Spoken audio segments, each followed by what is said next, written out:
Call the Alpena County Commissioners Finance and Ways Committee to order Tuesday, August.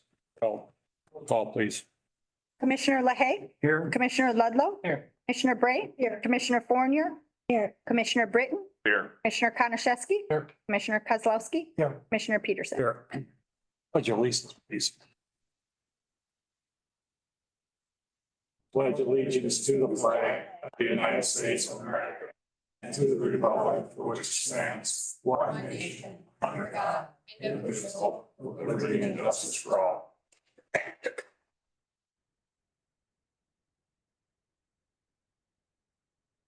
You got it, the agenda in front of you. Additions are Chairman, if we could remove Spyglass from the agenda and under new business, add a discussion on purchasing a trailer for the sheriff's department. put it underneath you, Jesse. Yes, sir. Okay, trailer. Good. But with that addition, putting a trail under Jesse's report, any more additions? And take a motion to approve the agenda. I'll make the motion. Motion by Commissioner LaHaye, support by Commissioner Ludlow. All those in favor say aye. Aye. Both same sign, carried. Okay, we have a 3-minute public comment.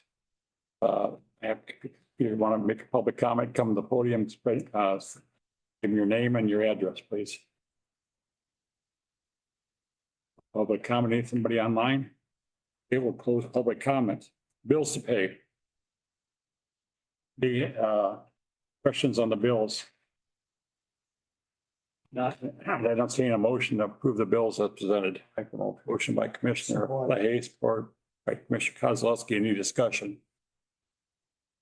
Roll call, please, Carrie. Commissioner LaHaye, Yes. Commissioner Ludlow, Yes. Commissioner Bray, Commissioner Fournier, Commissioner Britton, Yes. Commissioner Konashevsky, Yes. Commissioner Kozlowski, Yes. Commissioner Peterson. Yes. Carried. Bills will be paid. Nina. Yes. Thank you. Thank you for allowing me to come and present the annual report. My name's Nina Sork, and I'm the Executive Director of Northeast Michigan Community Mental Health. I've been in the role since 2019. I talk fast, so that's a benefit for today. But slow me down if you can't understand me. I also want to thank all the commissioners for who you've appointed to be on our board.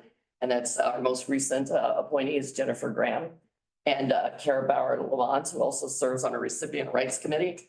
Bob Adrian and Eric Lawson, who are also represent our agency at the Northern Michigan Regional Entity Board, and Lynette Kristoviak, who is representing us and the county of Alpena. So for our annual report, just to let you know that total number of people we served in this last fiscal year, 24, was 2,140 individuals. And that those individuals must have a diagnosis of severe persistent mental illness, children with serious emotional disturbances, autism or severe autism or intellectual developmental disabilities. And that is who we are funded to take care of in our community, basically the most vulnerable adults in each community and be the safety net. On top of that, we provide crisis services for everyone in our community. Anyone can call 24/7 and be seen, be screened for a crisis or be seen face to face, 24 hours a day, 7 days a week, 365 days a year. So in addition to the individuals we served, we also provided 489 crisis services with individuals and 609 assessments for inpatient psychiatric screening. So that's a total of an additional 1,098 individuals just at large in the community that we served last year. The other thing that I want to talk about that was new, we partnered with OPEN, which is the Overdose Prevention Engagement Network in our region. And we partnered with them to make naloxone or Narcan available free. So we have vending machines outside of all our buildings that people can use and carry with them. So if they come across a random stranger that might be overdosing or a loved one or a family member, or friend, they can use the Narcan. It has no negative impact if the person isn't overdosing and you use it. And there's no addictive properties to it. So I'm proud to be a part of that because in 2023, when we began this, New York Times just did an article that the opioid overdose rate dropped by 27%. The largest drop in deaths ever to occur since they've been keeping track of it. And so that is about 30,000 fewer people that die. So hopefully we won't ever know who that saved in our community probably, but hopefully we're a part of that number that's been tracked.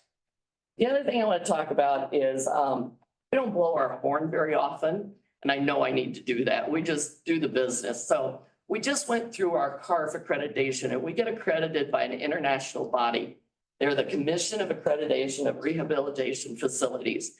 And we get 3-year accreditations, and then every 3 years they come back through and see how you're doing. And did you improve on things they told you last time? Well, we have 17 clinical programs that they accredited, that they looked at. They also looked at our management, leadership, finance, IT, HR, everything, our whole organization, our board policies, everything. They interviewed clients, they interviewed our contractors and stakeholders, they interviewed people in the community. They visited 3 of our 9 group homes that we operate. And at the end of that, we needed to meet 2,500 standards that they judge us against. And in the end, when they walked out, we had met 2,495. So we had 5 recommendations, and that's what we have to do is make changes so they can accredit us in those 5 areas. They were all policy changes. I didn't have a pet policy if people wanted to bring their pets in the room. I had to tweak a few words on a few other things. We had 0 recommendations in any of our 17 clinical programs. So I'm just very proud of the staff and the supervisors and managers that run all those programs. So I just want to let you know about that. Now I'm here to talk about asking you, something you've done in the past, is pass a resolution against the privatization of the public behavioral health system. In 2016 and 2022, this was attempted before, and they went through the legislation process. I have no problem with it. That's where this should happen. That's where this debate, this dialogue, and let the representatives of the people make that vote and either pass it or turn it down. Well, it lost both times. Overwhelmingly, people were against privatizing the system. MAC came out against it. This board passed a resolution. I know you did it in 2022. I'm not sure if you did in 2016. I wasn't the director then. But I'm asking you to do it again because this time they bypassed the legislation process. They're doing it through administrative means. They are bidding out the PHP, which is the managed care system that takes all the Medicaid dollars and then makes sure they're allocated to the community mental health. And they have made it so none of the PHPs can bid in this bid process. They said no regional entity they're all excluded from the bidding. Well, we were forced to organize as a regional entity. So the whole state in the public mental health is regional entities and none of them can bid. Part of the reason is our administrative overhead for PHPs in the state, there's 10 of them, is between 2 and 3%. If it goes to privatization, Medicaid laws allows a private entity to take 15% for administrative fees without any justification or penalty. So if $5.8 billion, it's about $870 million that goes right into administrative fees and about 700,000 that comes out of services just by the transitioning over to privatization. That's the financial piece of it. This is what really concerns me that I want you guys to know. We have government immunity.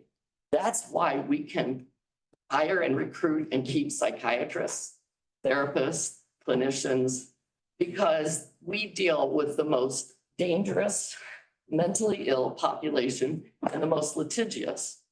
And in the private sector, where I worked for over 26 years and still have a small private practice, no one in private world will touch any of those individuals. They'll be sued for malpractice. They could lose their license. Somebody kill somebody complete suicide, family can sue even if they've had no contact with the person for decades. So if it privatizes, you lose government immunity. And you're not going to have any of those individuals that are the highest risk being treated in the private sector.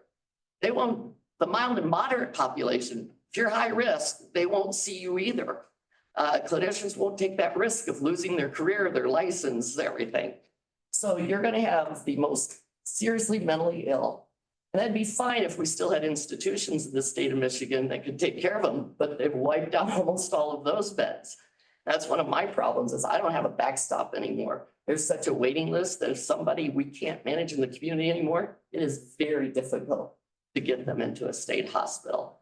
And now you have private that will probably just, we'll put you on a waiting list. We won't be able to treat you. So they're gonna be, I don't know what's gonna happen. You can look at other states that this has happened to, and it's a disaster. The other thing is, we have to do the freedom of information. We have transparency. All of our finances are open to anyone. We have a Public Open Meetings Act, privatization. You have none of that oversight. And for you guys, you lose local control. I'm in 4 counties. What Alcona County needs sometimes is very different than what Alpena County needs. And so I can work with their sheriff or their county commissioners or that Alcona Health, and we can partner together for what the needs are in Lincoln or in Harrisville, which is different than Alpena. You lose local control with privatization also. I could go on and on and on about that. If you have any other questions, I have a more thorough handout that I've handed to a few people that said they were interested. So, but the biggest concern is we're in rural Michigan. And we have partnered with the UP and we're trying to get an exemption from this if they do go through the bid process. There are no contract providers up here to do what we do. There's nobody in our 4 counties that runs case management contract with the private business that they can handle the volume of what we do. You can't hardly recruit psychiatrists. I can recruit them. I have 3 and can keep them because of that government immunity. They love doing what they do, but they don't want to risk losing their malpractice or their license or have malpractice suits against them. So there's no one, if they wipe this out, that can do, that's even set up. Urban areas, those CMHs contract with providers all the time to do their services. We do it all. We have 17 clinical programs. We do it all. And we had 0 recommendations from CARF in all of those 17 programs. So if you have any other questions or concerns, I just beseech you to pass the resolution against this bid out for the PHPs. There was a resolution in your packet.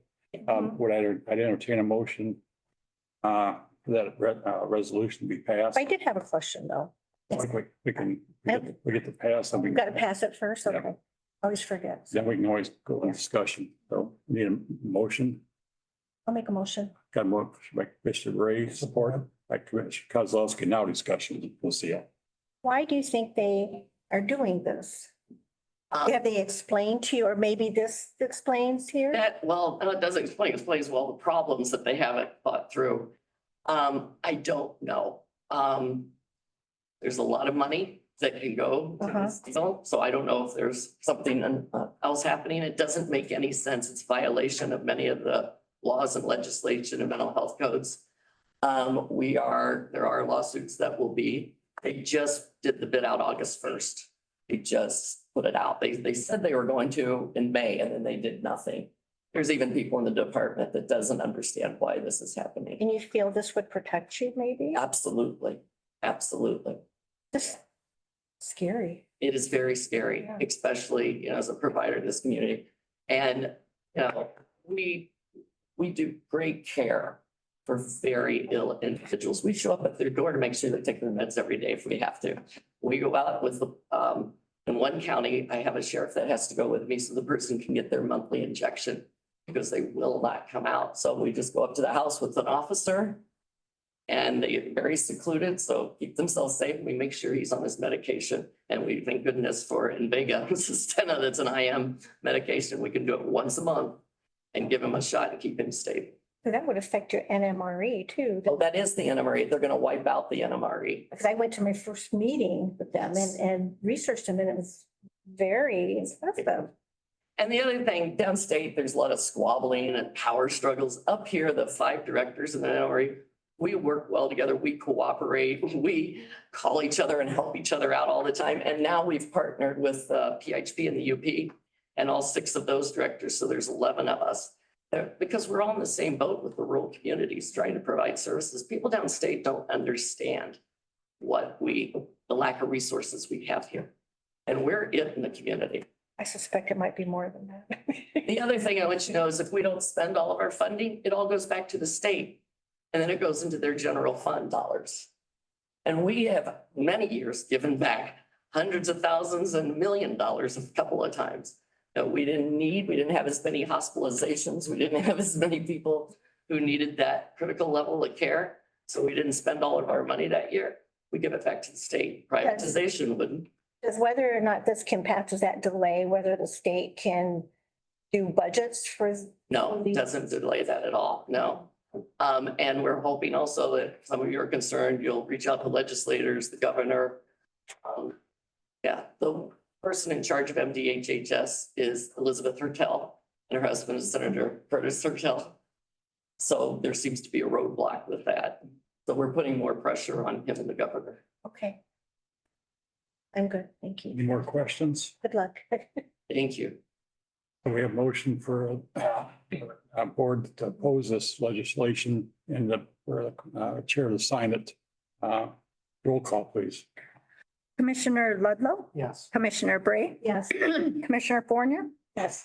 Commissioner Britton, Yes. Commissioner Konachevsky, Yes. Commissioner Kozlowski, Yes. Commissioner Peterson, Yes. motion carried. Thanks, Nina. I'm sorry, Very much Commissioner appreciate LaHaye. it. If you ever have any problems or concerns or just want more information, I can meet you in an air-conditioned place. We can have a conversation. Maybe not. Okay, we have Chelsea now. She's gonna be real short, I heard. Excuse me. How are you? Good. You did our audit too. Good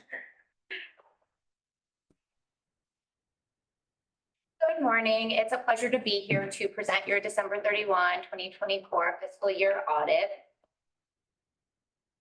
So I will keep things brief. I'm just going to go over some important items within this 100+ page report. So we'll take a look at the audit opinion on the financial statements, talk about some significant risks, go through some required communications, talk about internal control, and then just touch on analytical.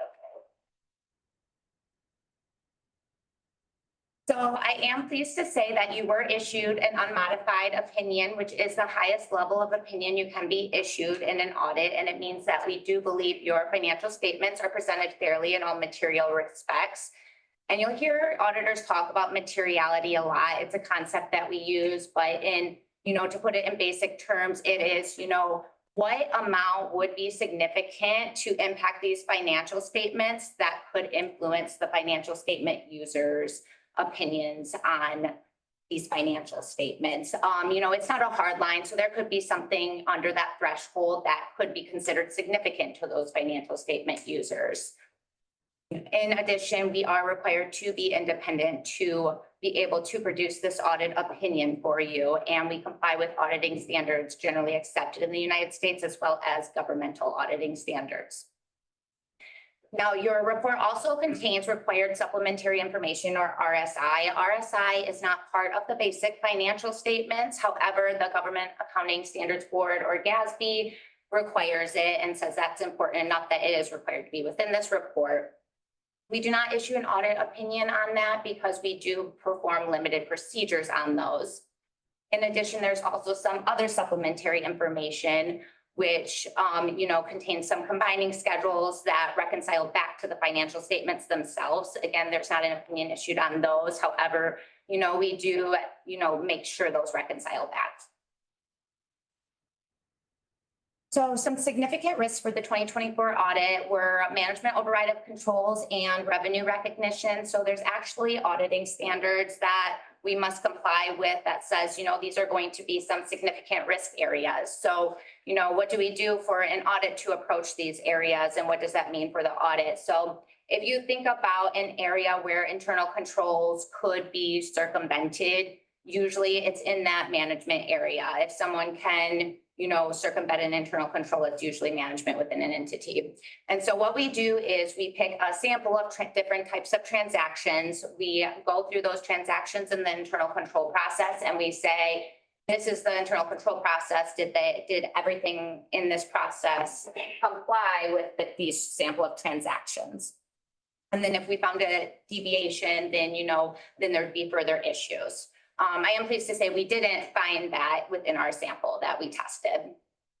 And then in the revenue area, we really go out and get, more audit evidence that's sufficient and appropriate for us to base our opinion on. So high significant risk areas, along with, we'll talk about some significant estimates in a bit here. That just means we need, more or better audit evidence for this opinion.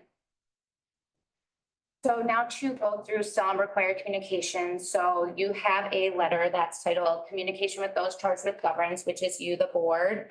This isn't bound within your report. It would just be loosely tucked in somewhere. So I'm just going to go over a couple key areas of this letter.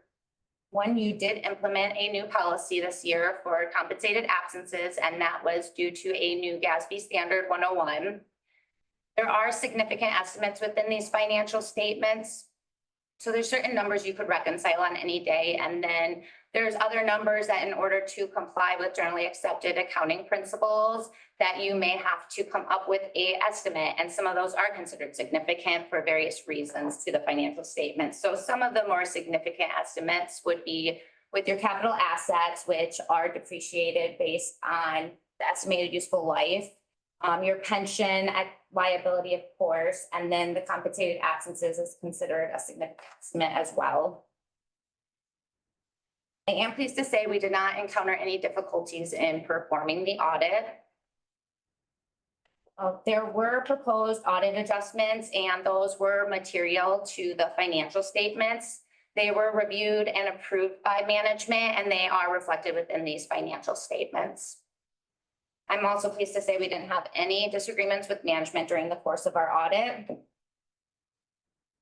At the end of the audit, we require management to represent various items that they, maybe disclose to us or told us about throughout the audit. So, we obtained that management representation letter. So this letter comes from management, but, auditors are very skeptical by nature. So we actually write this letter for management, we give it to management, and then we say, read through this, let us know if you have questions, and if not, return this to us signed. We did not have any consultations with other auditors. There is an other internal control matter discussed within this letter. So this letter would have the lowest internal control items within it. So it means that it's not a finding. It didn't rise to the level of a significant deficiency or material weakness. However, as an auditor, we did deem it important enough to communicate in writing to management and the board. And so that internal control matter has to do with oversight over accounts payable.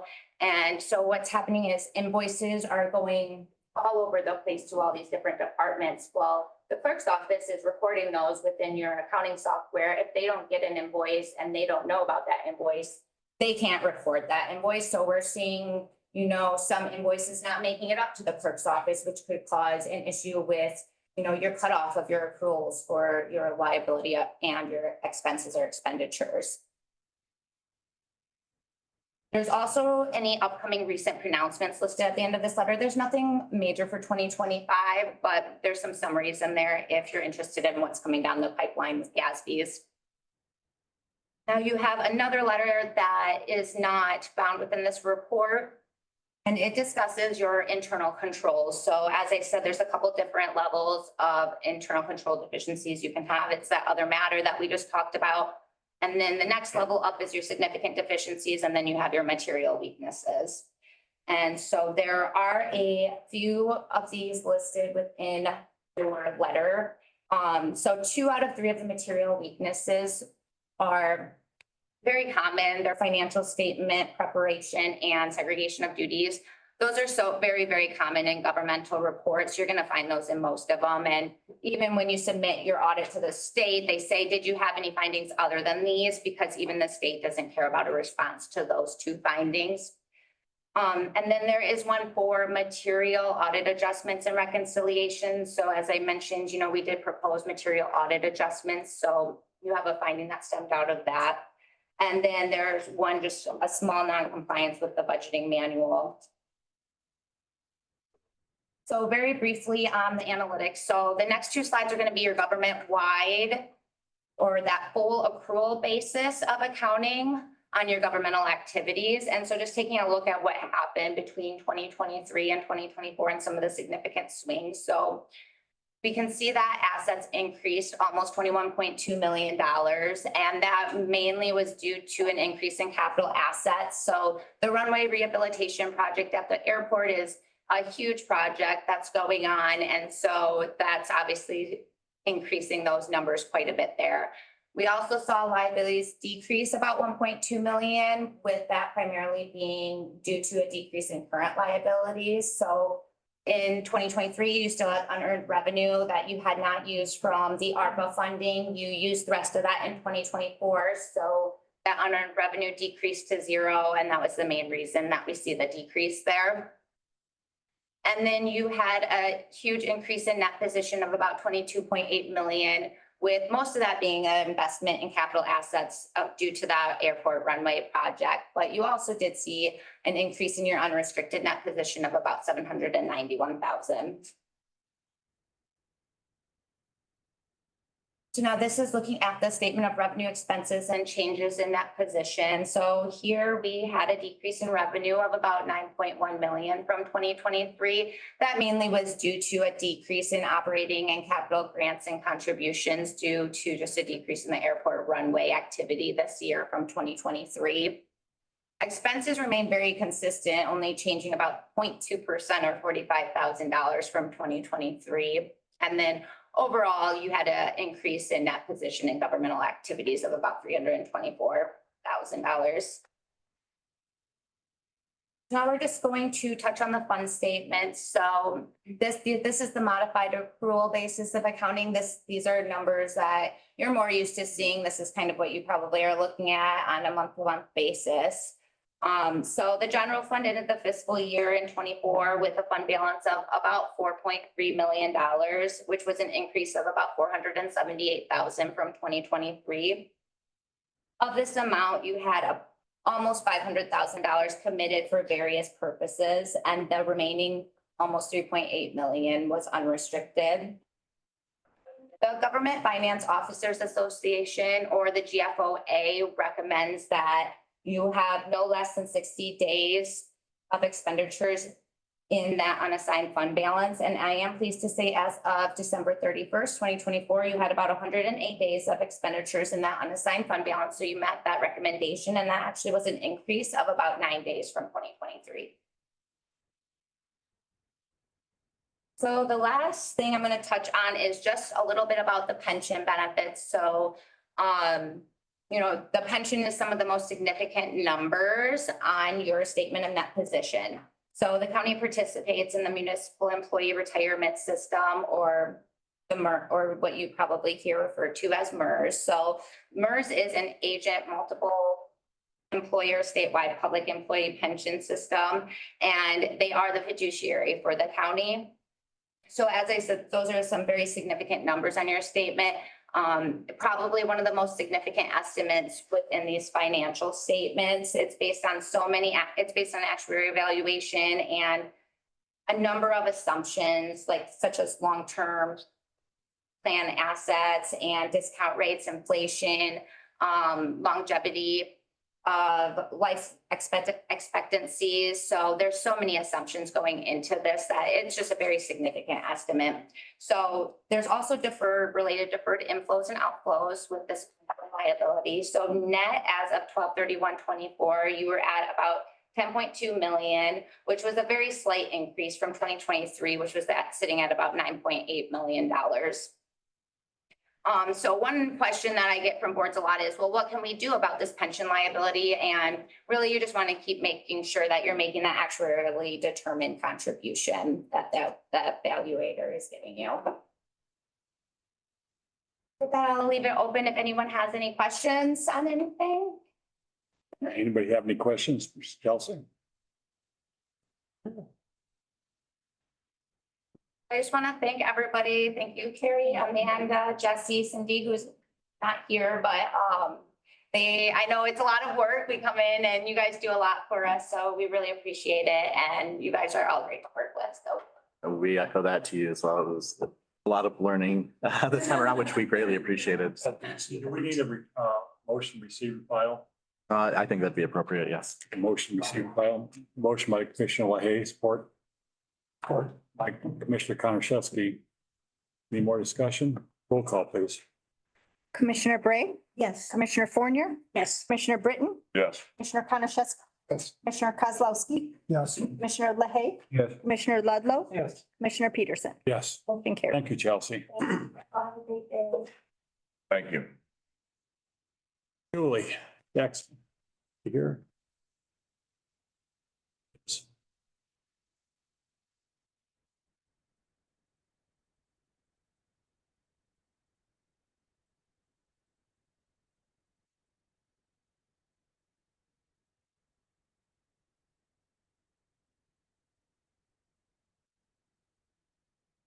Morning, y'all.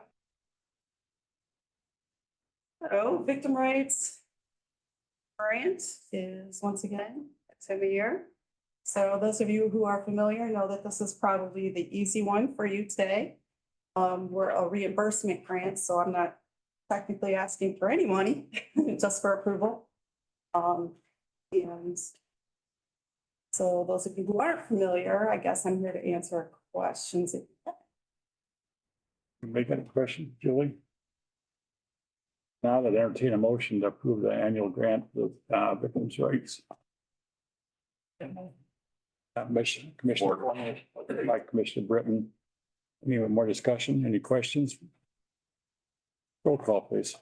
Commissioner Fournier, Yes. Commissioner Britton, Yes. Commissioner Konachevsky, Yes. Commissioner Kozlowski, Yes. Commissioner LaHaye, Yeah. Commissioner Ludlow, Yes. Commissioner Bray, Yes. Commissioner Peterson. Yes, Motion carried. that was short and sweet. Thanks. Very much. Yeah.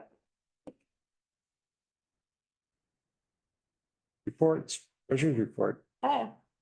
So in front of you, you have your reports for the month of July. On our general fund, we have reserved fund balance of $268,014. Unrestricted fund balance of $4,067,920.47, leaving us an ending fund balance of $2,241,678.41. If we subtract out our reserved fund balance, we have $268,014 and our unreserved fund balance of $1,973,664.14. I have a note from Cindy that we are switching to HPC credit cards where we are going to be earning 1% cash back instead of the rewards points that have been an ongoing discussion. That's happening soon. Our revenue and versus our expenses during the month of July, we have spent $1,147,955.19. We brought in revenues were, our expenditures this month were $1,128,158.37. Overall, for the year, we have spent $2,080,154.99 more than what we have brought in at this time. You also have your revenue and expenditure report and your comparisons to the prior year. Do you have any questions? Questions? I'll entertain a motion to receive and file a treasurer's report. I'll make a motion to receive and file. Commissioner Kozlowski's support by Commissioner Ludlow. All those in favor say aye. Aye. Opposed, same sign, carried. Thank you. I also have a memo regarding the energy conservation bond payment. We are requesting to transfer the budgeted energy conservation bond payment of $46,399 from general fund 101-272-995-001 to the capital improvement P&I fund 363-906-699-001. We will also need to increase $25 to expense line item 363-906-801-001 banking fees for that transaction. I have a motion. I'll make a motion by Commissioner LaHaye, support. by Commissioner Bray. Any discussion? Roll call, please. Commissioner Britton, Yes. Commissioner Konashevsky, Yes. Commissioner Kozlowski, Yes. Commissioner LaHaye, Yes. Commissioner Ludlow, Yes. Commissioner Bray, Yes. Commissioner Fournier, Yes. Commissioner Peterson. Yes, Motion carried. thank you. You're welcome. Jesse. I had earlier discussed with the board the issue that we're having with the county pool vehicle. It needed a new transmission. It was estimated to be a little over $6,500. We just put money into it recently to fix an air conditioning issue.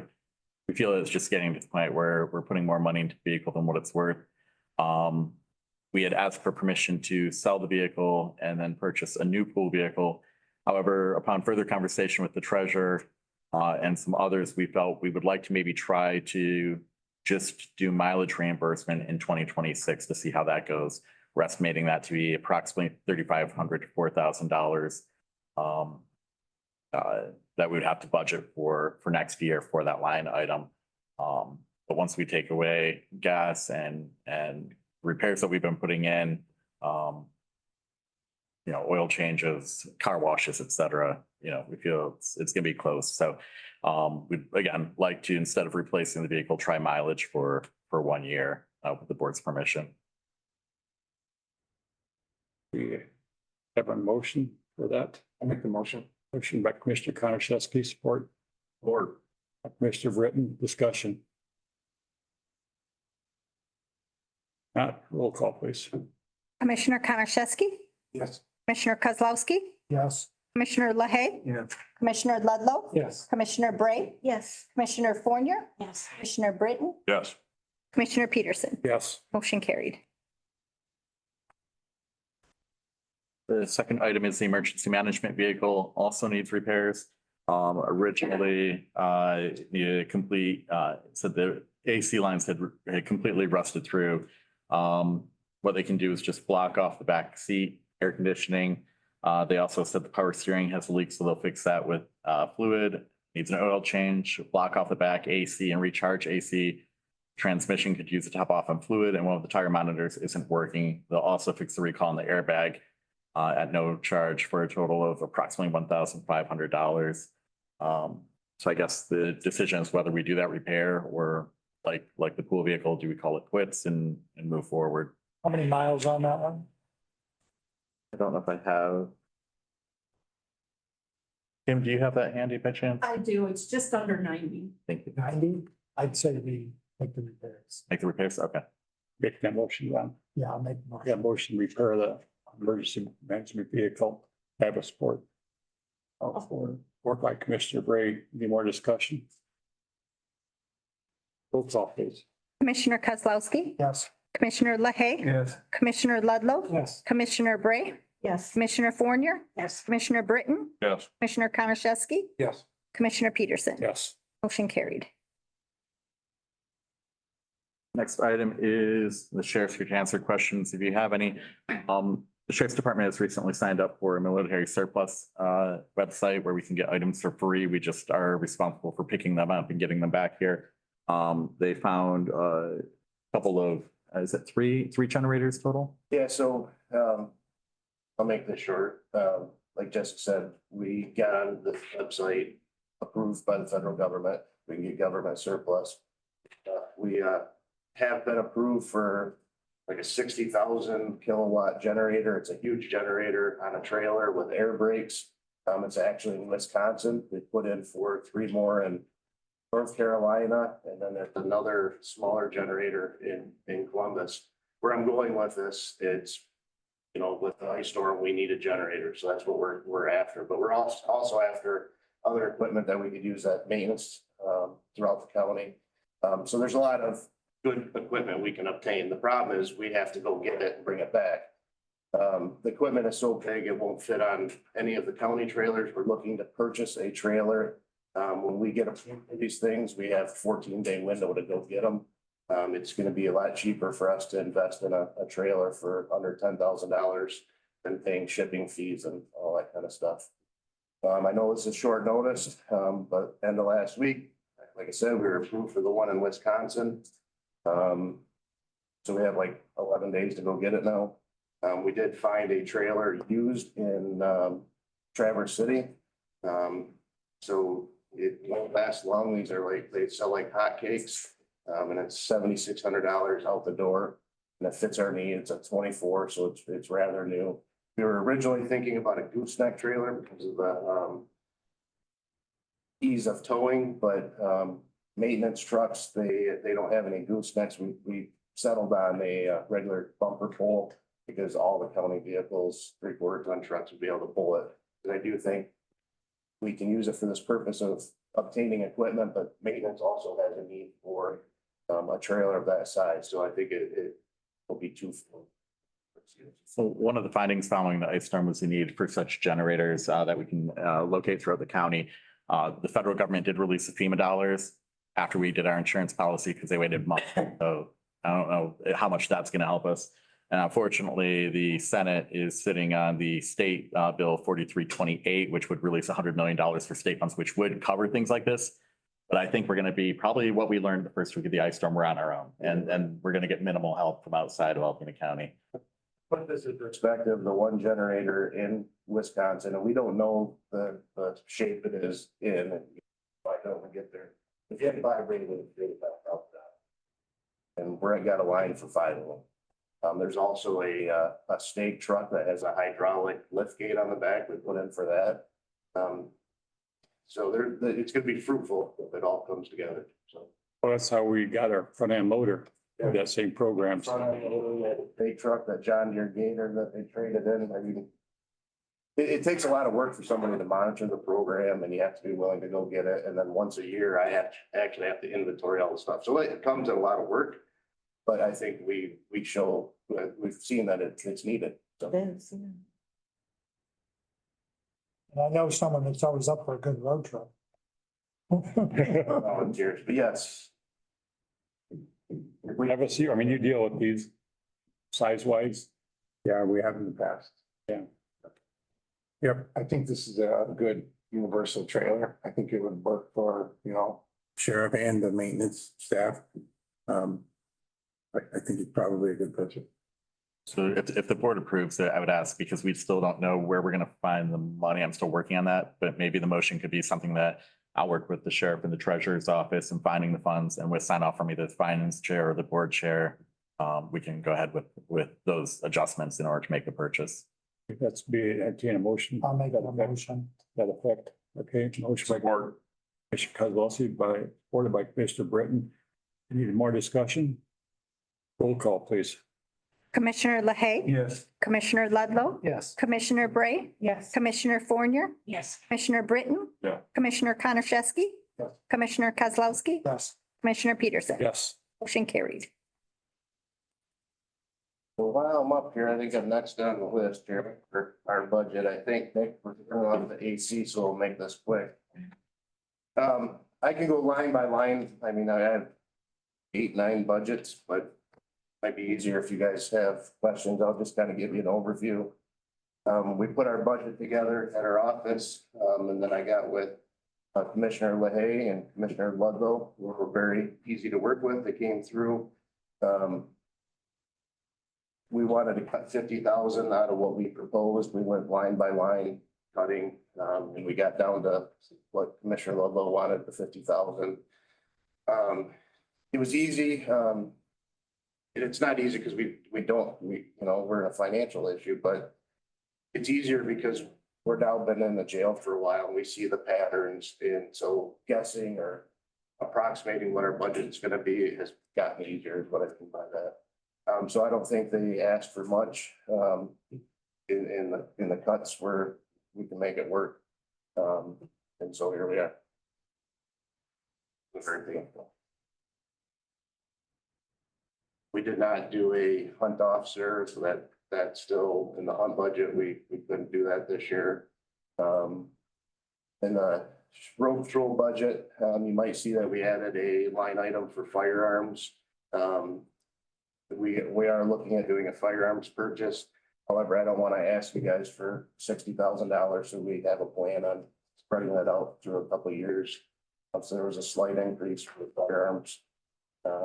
But other than that, nothing really jumps out at me. Any good question? Anybody have questions? Are you able to buy firearms from the seizure money? Is that, or is that just the local police or? We can need evidence, you know, like stuff we seized and sold off. Rules and stuff? Yeah. We recently did get a pickup truck that we sold back to the individual. It was $1,600. So we do have some money available for that, but it's not nearly enough to get our project at once. Any questions, Barry? Thanks, Eric. No problem. Thanks, Eric. Budget adjustments, we have one. Is the adjustment, I believe, in front of us? Jesse, is that correct? I'm sorry. For $20,000. For the 220, I'm sorry, yes, I apologize. So one of the items that we have in the capital outlay portion of the budget, I think that's budget 402, is that 402? Where we usually put things, is for radios. We've had that sitting in the budget with a $100,000 earmark for 2 years now. We'd like to get that off for the FY 26 budget and make the purchase this year. The total cost will be $220,000. We have some revenues that have come in a little bit higher. We found some debt accounts where revenue was sitting from when we sold the hospital. And then just some other minor tweaks here and there in order to get to. I did supply a memo kind of explaining where the money would come from. I am still working with the treasurer's office and have to work with the auditor because this isn't as simple as moving a couple of line items around. So I'm trying to prepare that document. I do have a meeting with Chelsea later today to discuss it. And then we'll be taking out to the treasurer's office later this week, but just looking for the go ahead to get this done so we can get it off our budget. It would decrease $100,000 from what we have had to, again, put aside every year. So that's, you want to pen this till full board, just get recommendation, go forward with it. Yeah, we can do that. And bring it to full board at the end of the month. Okay. So that's the recommendation. We look at, if Jesse, go ahead to look with the treasurer to go find the funding and then move it to full board at the end of the month. Okay. I'll make that motion. Do I have a second? Like Commissioner LaHaye, any more discussion? Roll call, please. Commissioner Ludlow? Yes. Commissioner Bray? Yes. Commissioner Fournier? Yes. Commissioner Britton? Yes. Commissioner Konashevsky? Commissioner Kozlowski? Yes. Commissioner LaHaye? Yes. Commissioner Peterson? Yes. Motion carried. Yeah, that's all I have. Anything else? Motion to rise and report. Motion. Motion, Commissioner LaHaye. I'll support. Commissioner Bray, all those in favor say aye. Aye. Opposed, same sign. All yours, John. Okay, next item up is Michelle with the Girl Scout Silver Project.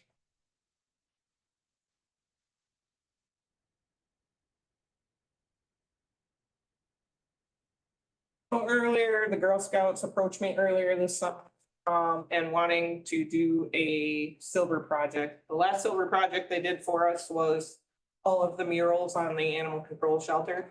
That was, I think, 3 years ago. Anyway, they approached us for another silver project and we discussed a project that I'm gonna let them present to you today. Again, they're Girl Scout Troop 1033. We have Anna Leedy and Kenna Musso. That's what I said. So I'll stick around in case you have any questions afterward, but I'm gonna let them present their project to you.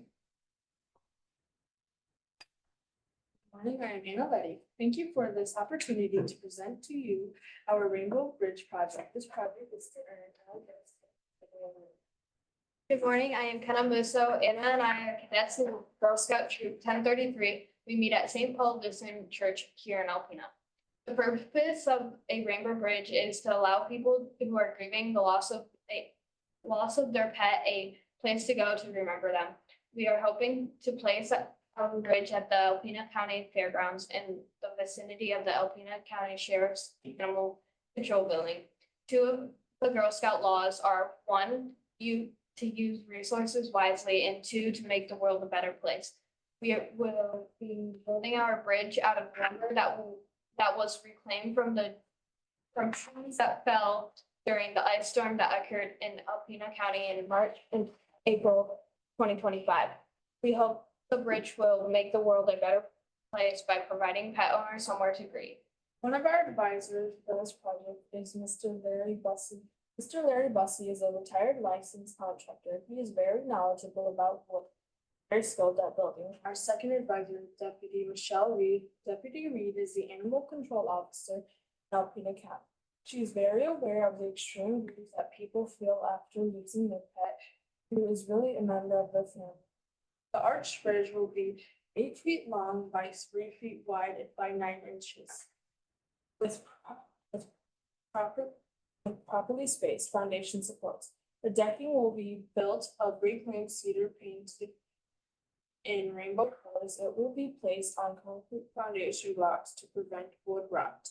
In order to prevent potential damage from skateboarders, the handrails will be 3-inch cedar logs attached to 5-inch cedar posts. This will give the bridge a rustic look.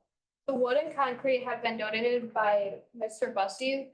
We will be looking at fundraising and donations from area businesses for the rest of the supplies that we need. Those would include deck screws and exterior enamel.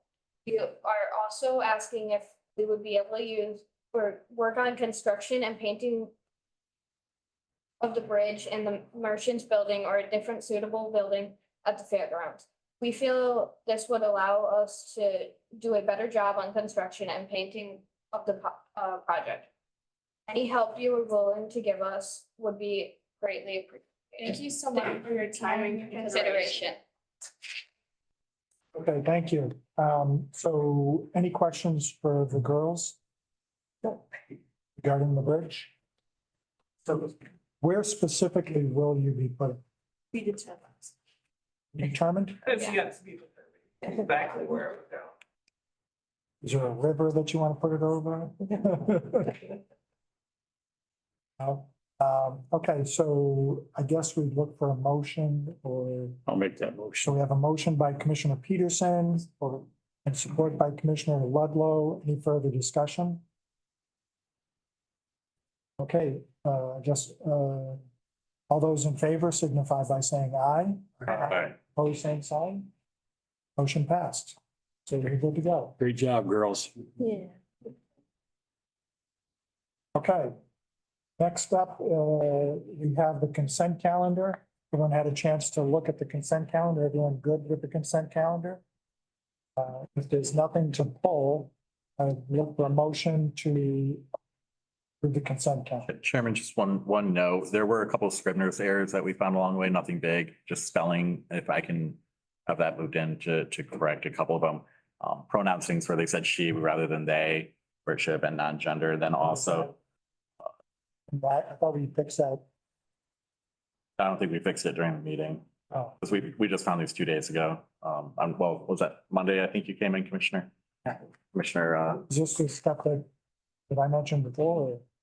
I think so. I mean, they've been corrected. I just want to let you know that what was passed out of those committees, we did pick those Scrivener's errors. Again, it doesn't mess with the content, just it's simple corrections.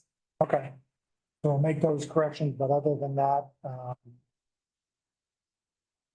make a motion. so we have a motion by Commissioner Peterson to approve the consent calendar, support I'll support. by Commissioner Bray. Any discussion? If not, roll call please. Commissioner LaHaye, Yes. Commissioner Ludlow. Yes. Commissioner Bray, Yes. Commissioner Peterson. Yes. Commissioner Fournier, Commissioner Britton, Yes. Commissioner Konashevsky, Commissioner Kozlowski. Yes. Motion carried. Okay, next public comment. Anyone in the room, public comment? If not, anyone online? No online, okay, we'll close public comment. And we will move into closed session to discuss the litigation update.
Nothing else that we need to do, so I'd I'll make a motion. to adjourn. Motion by Commissioner LaHaye. Support by Commissioner Ledlow. All those in favor signify by saying aye. Aye. Same sign. Adjourn.